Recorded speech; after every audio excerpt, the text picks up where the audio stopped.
अस्सलाम वालेकुम वरहमतुल्लाहि वबरकातुहू। हाज़िर खिदमत हूँ हकीम मियां अली फैसल एक नई वीडियो के साथ। इससे पहले मैंने वीडियो पोस्ट की थी कुछ तहक़ीक़ के हवाले से, जिसमें बिलतरतीब तकरीबन 30 से 35 बुझाव देने के बाद अकीक बिल्कुल मिसले मैदा तो नहीं हुई, अलबत्ता बारीक हो गई और ये उसका कलर है।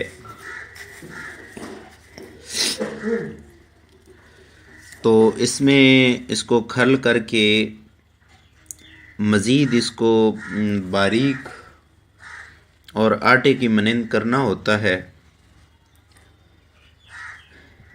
थोड़ी सी तफसील इस वीडियो में भी आपको बता देता हूँ। अकीक की कई अक़साम होती हैं। सबसे बेहतर अकीक जौन सी है वो यमनी सुर्खी माइल बमा जर्दी, और इसके बाद सफ़ेद रंग इस्तेमाल किया जाता है। बाज़ उतबा के करीब ये जिगर के रंग का अकीक सबसे बेहतर होता है,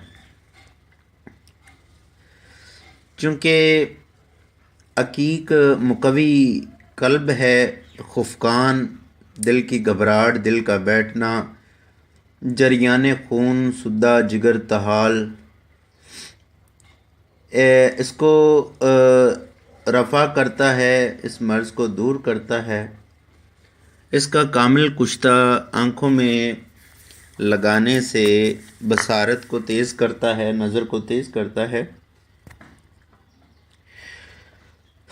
इसका कुश्ता अमराज़ मज़कूरा बाला के अलावा मुकवी अज़ाए रईसा यानी कि दिल, दिमाग, जिगर, गुर्दे, मुकवी बा के लिए बहुत ज़बरदस्त है।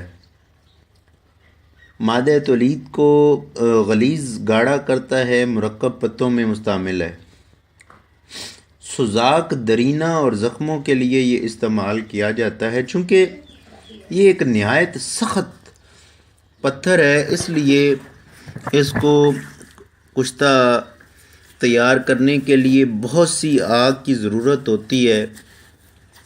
इसलिए इसको जिस बूटी के नुकदा में या उसके रस में कुश्ता करना हो तो इसमें बहुत ज़्यादा इसको रगड़ाई करके खर्ल किया जाए, तो उसके बाद इसको आग दी जाए।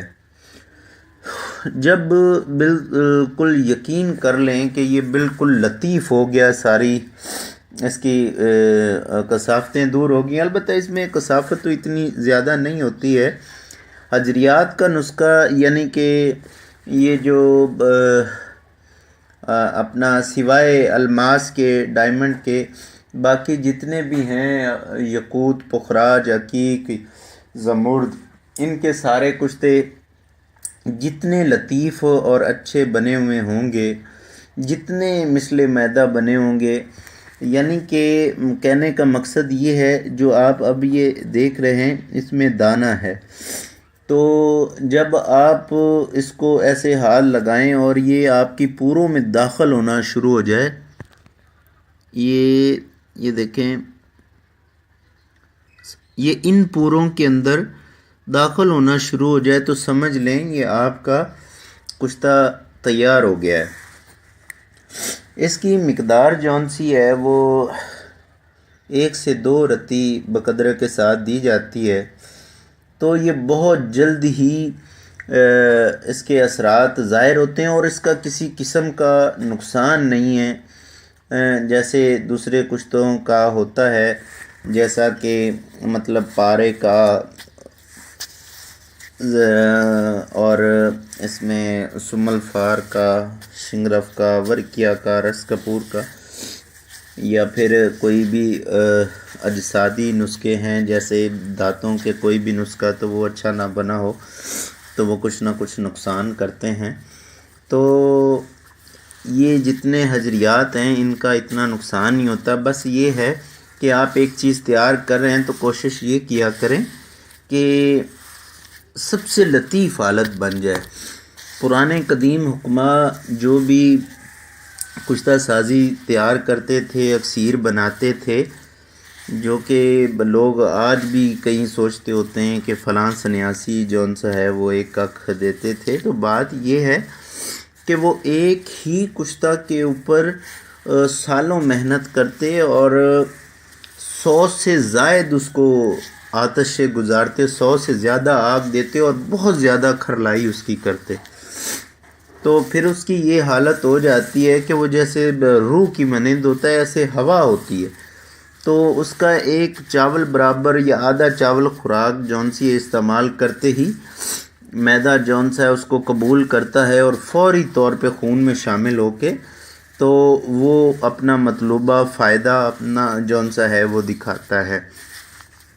تو جب بھی کشتہ عقیق تیار کرنا ہو تو اس کو، کیونکہ یہ مفرح قلب ہے، خاص کر دل کے امراض کے لیے بہت اچھا ہے، جریان ہار کے لیے، جریان خون کے لیے بہت اچھا ہے، سوزاک پہ بھی کام کرتا ہے، تو اس کے لیے ضروری ہے کہ آپ کو روح کیوڑا میں، عرق گلاب میں، سرکہ انگوری میں اس کو اچھے طریقے سے کم از کم 30 بجھاؤ دیں تو یہ بالکل ٹوٹنا ہو جائے، کیونکہ یہ بہت سخت ہوتا ہے، تو یہ پھر ٹوٹ جائے گا، تو پھر اس کے بعد اس کو کسی اچھے کھل میں اس کی رگڑائی کریں تاکہ کوئی پتھر اس میں شامل نہ ہو رگڑائی کرتے ہوئے، تو مثل میدا ہو جائے، تو پھر تو جب یہ مکمل طور پہ لطیف ہو جائے تو اس کو پھر قابل استعمال ہے اور تقریباً 1 پاؤ بھر بنایا ہوا ہمیشہ کام دیتا ہے۔ اجازت دیجیے، حکیم میاں علی فیصل، خیرات الحکمت لیب، اللہ حافظ۔